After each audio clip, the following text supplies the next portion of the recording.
정치를 혁명적으로 바꿔보자 하는 것이 대한애국당의 정신이었고 우리 공화당의 정신이고 우리가 가고자 하는 목표가 되기도 합니다.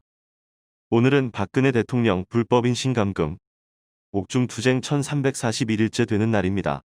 1341일 동안 침묵투쟁으로 인신감금 하에서도 잘 버텨주십사 하는 것이 국민의 바람이고 박근혜 대통령의 탄핵이 불법이고 거짓이었다는 것을 많은 국민이 알아가고 계십니다.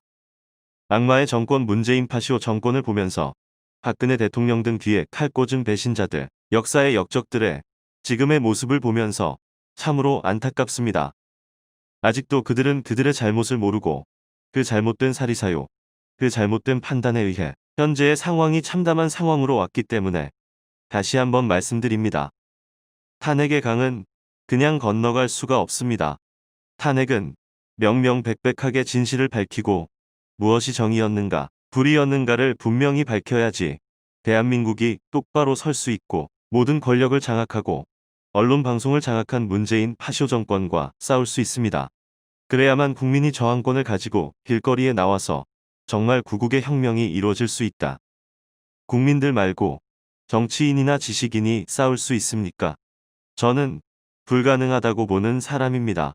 모든 정치인, 지식인이 우리 공화당과 같은 그 구국의 투쟁을 하면 그렇게 해도 문재인 파쇼 정권을 이길 수 있을지 걱정이 되는 부분이 많습니다. 이런 식으로 청와대 앞에서 1인 시위쇼나 하고 또 국회에서는 날짜 정해놓고 공수처 악법을 통과시키겠다는데도 아무런 대책 없이 그렇게 하고 있는 국민의 힘을 보면서 나라가 이렇게 비굴하고 비겁한 정치인들, 지식인들 때문에 나라가 망해가는구나 하는 생각을 하면 화가 납니다. 또 하나, 총선이나 큰 선거 때마다 거대 야당으로 합쳐야 한다 이야기하던 원로들은 다 어디로 갔습니까? 그렇게 바깥에서 말 한마디 던져놓고 심지어 우리 공화당 당사 앞까지 와서 우리 공화당에 대해 이런저런 이야기한 그런 사람들은 다 어디로 갔습니까?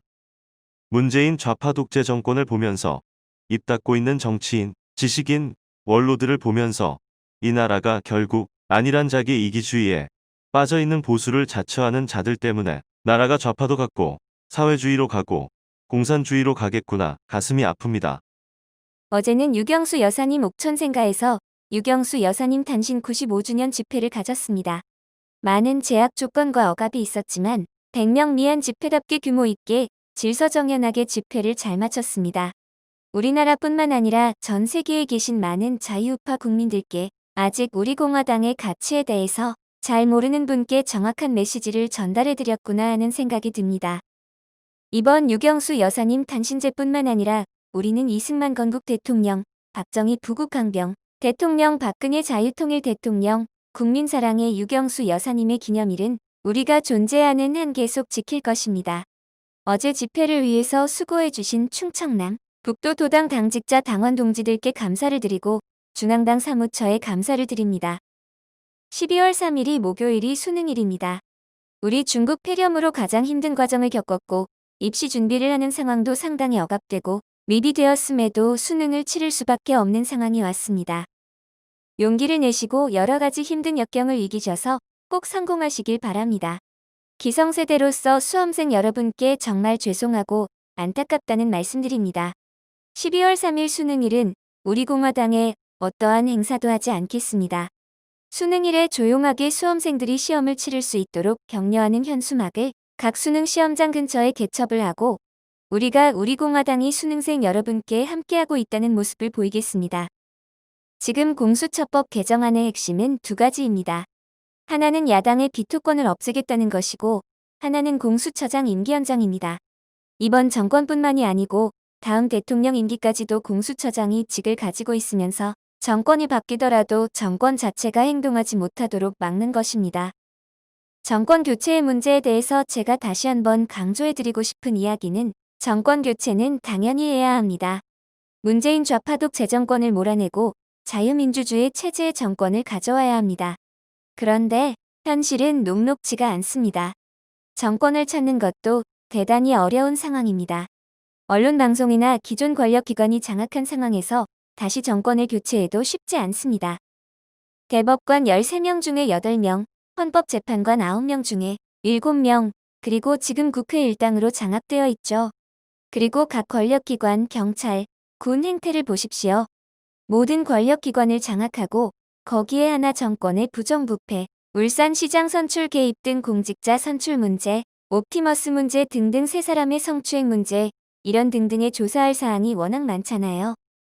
원전 폐기의 부당성과 절차성의 하자, 김해신공항, 합정안 폐지 등등 이번 정권에 다뤄야 할 내용이 너무 많고 법적 잣대를 가져와야 하는데 그것을 조사할 수 있는 검찰의 기능을 공수처를 만들면서 완전히 악화시키는 것입니다.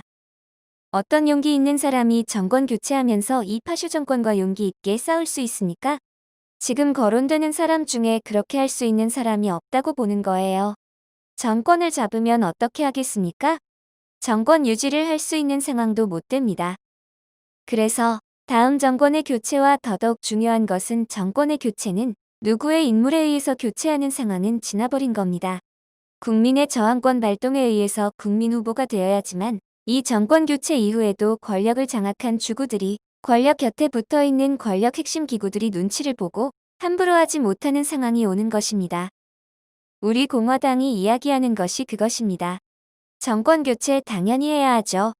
그런데 정권 교체하고 난 후 국회 장악, 권력기관 장악되어 있는 상황에서 식물 대통령 만들어서 대강 손잡고 앞에서는 보수를 이야기하고 뒤로는 앞과 다르게 손잡는 식으로 그렇게 나라를 운영하면 정권을 교체하나 마나입니다. 오히려 그것이 더 나쁜 정권이고 국민을 속이는 정권입니다. 이런 부분에 대해서 우리 공화당은 분명하게 입장을 밝히는 것입니다. 정말 파쇼 정권을 몰아내고 대통령 한 사람이 바뀌는 것이 아니라 잘못된 붉은 적폐 세력을 몰아낼 수 있는 사람으로 정권이 교체되어야지만 올바른 정권 교체가 되지 않고 국민이 분열하지 않고 정권의 적극적인 지지자가 되는 국민 대통령 후보, 국민 대통령이 되지 않으면 안 된다는 것입니다. 제가 정치를 오래 해서 여러 가지 제안을 많이 드리는데 4년 동안 제가 했던 이야기가 너무 똑같이 맞아 들어가서 이런저런 이야기하기가 겁이 나요. 그렇지만 자유우파 국민들이 느껴야 되는 것은 우리 총선 때 되니까 전부 큰 당으로 가자고 해서 큰 당을 밀어주고 선거 주동했던 사람들 다 도망갔다가 석 달 지나니까 얼굴을 다 내밀어요. 이것은 아닙니다. 정권 교체를 열망하는 국민들을 2번 죽이는 상황이 오게 됩니다. 그래서 목숨을 걸더라도 좌파 독재, 좌파 파쇼 정권을 이 땅에서 몰아내는 결단력이 있고 용기 있게 불의와 타협하지 않는 그러한 분이 정권 교체를 해야 하지 나라가 바로 선다는 것입니다. 또 하나는 살신성인의 정신을 가진 분이 있어야 합니다. 우리는 그렇게 힘들게 했지만 그것을 용서하고 국민 대화합을 할 수 있는 그런 분이 필요하다고 봅니다. 오늘 최고위원회의에서 공수처 반대 투쟁 방향을 다시 한번 좀 더 논의해 보겠습니다. 여러 가지 제약 조건이 많아서 논의를 다시 해서 발표를 하도록 하겠습니다. 요즘 서울대학교 게시판 글에 대해 저는 솔직한 심정은 별로 관심이 없습니다. 그 전제는 박근혜 대통령 탄핵이 문제가 없다는 전제예요. 대통령께서 죄가 있기 때문에 그것을 비교의 대상에 올린 것에 대해서는 저는 상당히 유감스럽습니다. 국민들께서 거기에 찬성하는 분도 있고 우파 유튜버들이 이런저런 이야기를 많이 하지만 그 전제, 박근혜 대통령과 비교하는 전제를 하는 것이 잘못되었다는 것입니다. 박근혜 대통령은 아예 죄가 없고 이들은 엄청난 죄를 덮으려는 차이라는 것입니다. 죄가 없는 분이 거짓 촛불에 의해서 권력을 찬탈당한 것입니다.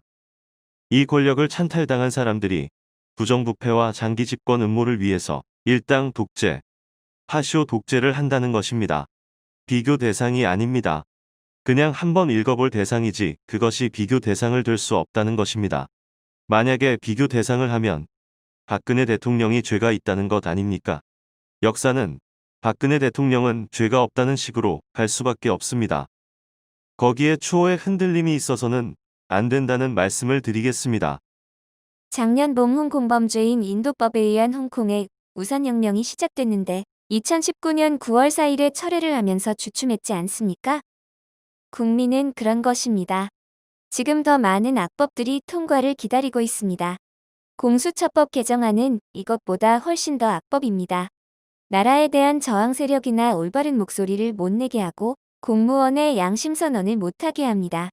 노무현과 같은 전례를 남기지 않겠다고 본인들은 그 말을 쉽게 합니다. 노무현은 가족들이 뇌물을 받아서 자살하셨지 않습니까?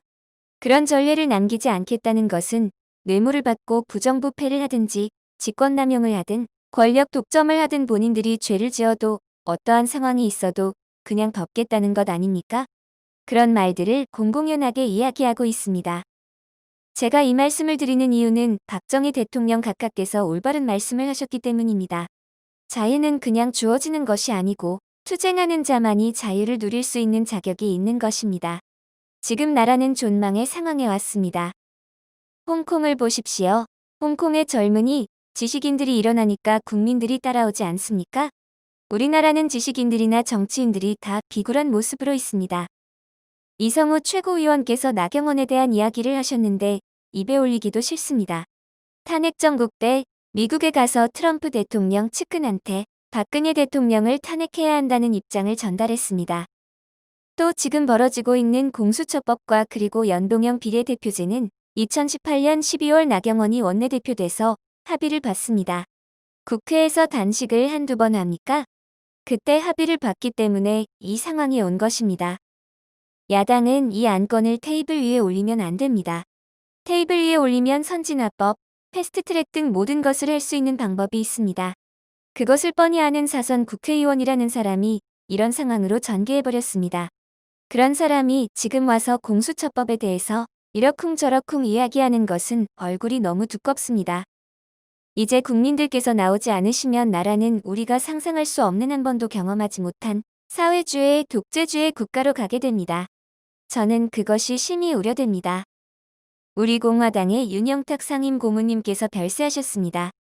우리나라 국회의원 중에서 3선을 하고 스스로 정계 은퇴를 선언을 하셨습니다. 제가 조문을 가서 사모님께 이런저런 말씀을 들었는데 정직, 강직, 청렴을 스스로 보여주셨던 분입니다. 윤영탁 상임고문님과 얼마 전 돌아가신 홍사덕 고문님께서 저에게 똑같은 말씀을 하셨습니다. 당신밖에 투쟁하는 사람이 없어서 너무 미안합니다. 반드시 새로운 날이 올 것입니다. 투쟁 깃발을 놓지 말아주세요. 지금은 이런저런 일들이 있지만 반드시 여러분들이 이길 것입니다라고 두 분이 거의 같은 말씀을 마지막으로 저에게 해주셨습니다. 윤영탁 상임고문님의 명복을 빕니다. 2020년 11월 30일 우리 공화당 대변인실